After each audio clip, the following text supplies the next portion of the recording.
천지지간 만물 지중에 유인이 최귀하다라는 말이 있습니다. 이 말은 천지 만물 가운데 인간이 가장 귀하다는 뜻입니다. 그런데 왜 인간이 만물 중에 가장 귀하다고 할까요? 그것은 영혼을 지닌 영적인 존재이기 때문입니다. 그래서 사람을 가리켜서 만물의 영장이라고 하는 것입니다. 사람은 눈에 보이는 육신과 눈으로 볼 수 없는 영혼으로 이루어져 있습니다. 간단한 예로 달걀이 껍질과 흰자위, 노른자위의 세 부분으로 나뉘듯이 사람 역시도 몸과 혼과 영의 세 부분으로 구성되어 있습니다. 인간은 육신과 영혼이 결합되어진 존재로 혼과 영을 합쳐서 영혼이라고 부릅니다. 식물은 살아만 있다고 해서 생혼이라고 합니다. 식물은 몸도 있고 살아도 있지만 생각하거나 움직일 수가 없습니다. 나무 또한 각혼이 없는 탓에 잘려도 아픈 것을 모릅니다. 그러나 동물은 몸도 있고 혼도 있어서 생각도 하고 움직이며 활동을 합니다. 그리고 새끼도 알고 배고프고 아픈 것까지도 압니다. 하지만 짐승은 영이 없는 관계로 사람과 달리 양심이나 영원히 살고자 하는 마음이 없습니다. 그리고 조상을 섬긴다거나 신을 섬기는 종교심이 없습니다. 그래서 짐승은 이 땅에서 살다 죽는 것으로 모든 것이 소멸됩니다. 하지만 사람은 짐승과 달리 육신은 죽어 비록 흙으로 돌아가지만 육신 속의 영혼은 죽는 것이 아니라 그때 비로소 육체와 분리되어 영의 세계인 하늘나라로 다시 돌아가게 되는 것입니다. 만물 가운데 오직 사람만이 영혼을 가지고 있습니다. 인간이 만물 중에 가장 귀하다는 것은 육신을 가리키는 것이 아니라 육신 속의 영혼을 가리켜 귀하다고 하는 것입니다. 이사야 49장 5절에 나는 여호와의 보시기에 존귀한 자라라고 기록되어 있습니다. 하지만 이 같은 사실을 알지 못하는 분들은 오늘도 눈에 보이는 썩어질 육신이 자신의 실체이고 그것이 나라고 생각하며 온통 육신에만 매여 살아가는 분들이 너무도 많은 것 같습니다. 그러기에 육신을 위한 것이라면 돈이건 시간이건 무엇이 됐건 아낌없이 모든 것을 투자합니다.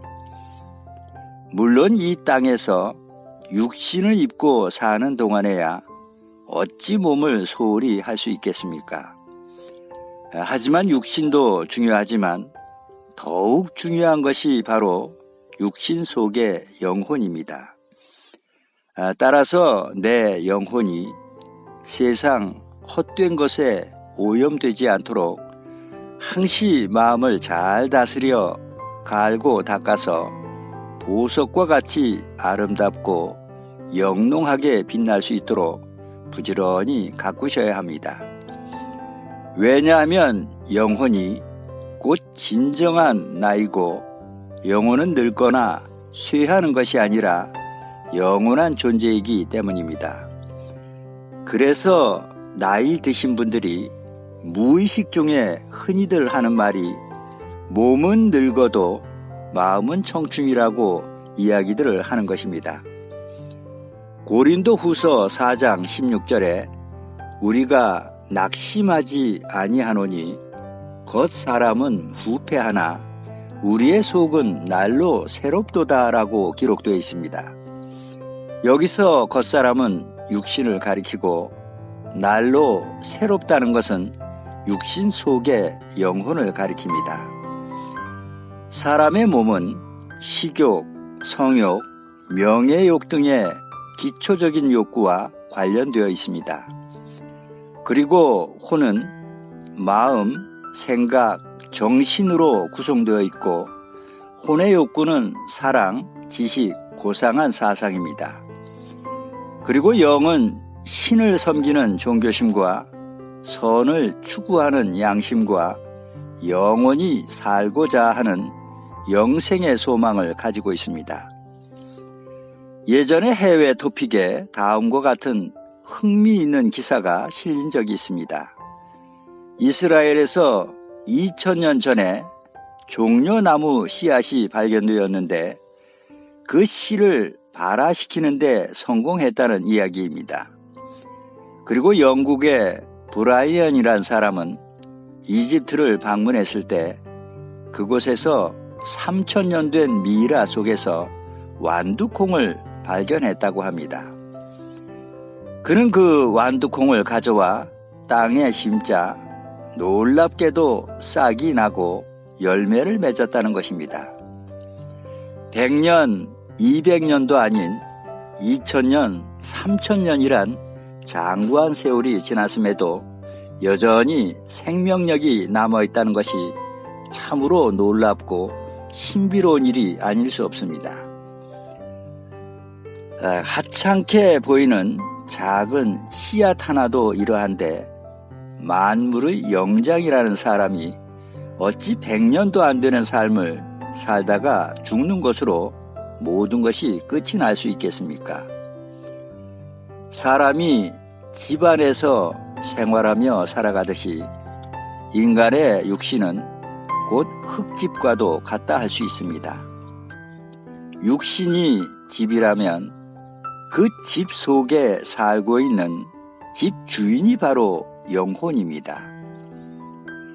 결국 우리 몸은 영혼의 지시에 따라 움직이는 종이나 로봇과도 같은 것입니다.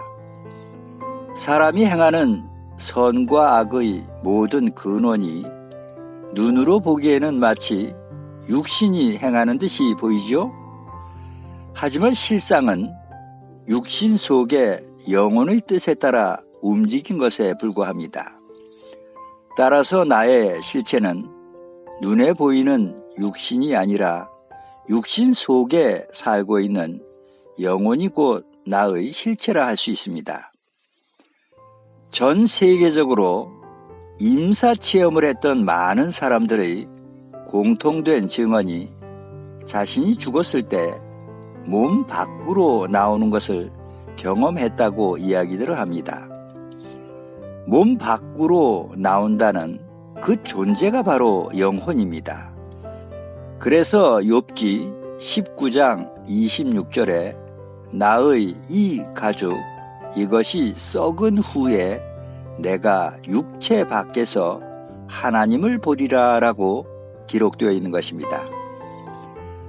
이렇듯이 인간은 육신과 영혼으로 이루어져 있듯이 죽음이란 육신과 영혼이 분리되어 각각 왔던 곳으로 다시 돌아가는 것을 뜻합니다. 즉 육신 속에 살던 영혼이 흙집의 수명이 다할 때 비로소 흙집에서 나와 영의 세계로 다시 돌아가게 되는 것입니다. 그러기에 사람이 죽으면 돌아가셨다거나 또는 하늘나라로 가셨다고도 말들을 하지요. 육신은 땅에 묻히거나 아니면 화장을 해서 납골당에 모셨는데도 불구하고 왜 하늘나라로 가셨다고 말들을 할까요? 그것은 육신이 아닌 영혼이 영의 주인이신 하나님께로 다시 돌아간 것을 뜻합니다. 전도서 12장 7절에 흙은 여전히 땅으로 돌아가고 신은 그 주신 하나님께로 돌아가기 전에 기억하라라고 기록되어 있습니다. 여기서 흙은 육체를 뜻하고 신은 영혼을 뜻합니다. 그런데 19세기 초에 한 과학자가 사람의 육체에서 수분을 모두 제거한 후에 가루를 만들어 실험을 해본 결과 사람의 육신이 흙과 동일하다는 연구 결과가 나왔습니다. 사람의 육신에서 얻을 수 있는 것이 비누가 7장, 연필 심이 90개, 성냥 2200개비와 약간의 인과 철을 얻을 수 있었습니다. 그런데 이것을 돈으로 환산해보니 1.98달러가 되었다고 합니다. 이렇듯이 인간의 육신은 아무리 그 값을 후하게 쳐준다 해도 몇천 원의 값어치에 불과합니다. 그럼에도 불구하고 인간을 만물 중에 가장 귀하다고 하는 것은 바로 하나님의 형상을 따라 영혼을 지닌 영적인 존재로 창조되었기 때문입니다. 만약 사람의 육신 속에 영혼이 없다면 그것은 곧 짐승과도 같은 것이고 한 줌 흙에 지나지 않습니다. 따라서 영혼은 곧 사람의 본질이자 생명이라 할 수 있습니다. 창세기 2장 7절에 여호와 하나님이 흙으로 사람을 지으시고 생기를 그 코에 불어 넣으시니 사람이 생령이 된지라라고 기록되어 있습니다. 오늘이 지나면 내일이 오듯이 금세 후에는 반드시 내세가 우리를 기다리고 있습니다. 시간이란 묶어두거나 되돌릴 수 없듯이 우리네 인생 또한 마찬가지입니다. 물건이야 잘못 만들면 다시 만들면 되겠지만 인생은 잘못 살았다고 해서 처음부터 다시 되돌려 살 수는 없습니다.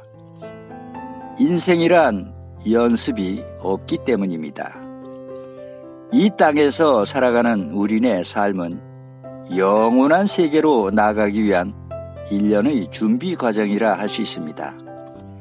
우리 영혼이 이 땅을 떠나 내세인 영의 세계로 돌아가면 그때 비로소 이 땅에서 행한 행위대로 각자의 생을 평가받게 됩니다. 그래서 한 번뿐인 인생을 어떻게 무엇을 위해서 살아야 하는가 하는 문제는 너무도 중요한 것입니다. 왜냐하면 히브리서 9장 27절에 한 번 죽는 것은 사람에게 정하신 것이요 그 후에는 심판이 있으리니라고 기록되어 있기 때문입니다. 아멘.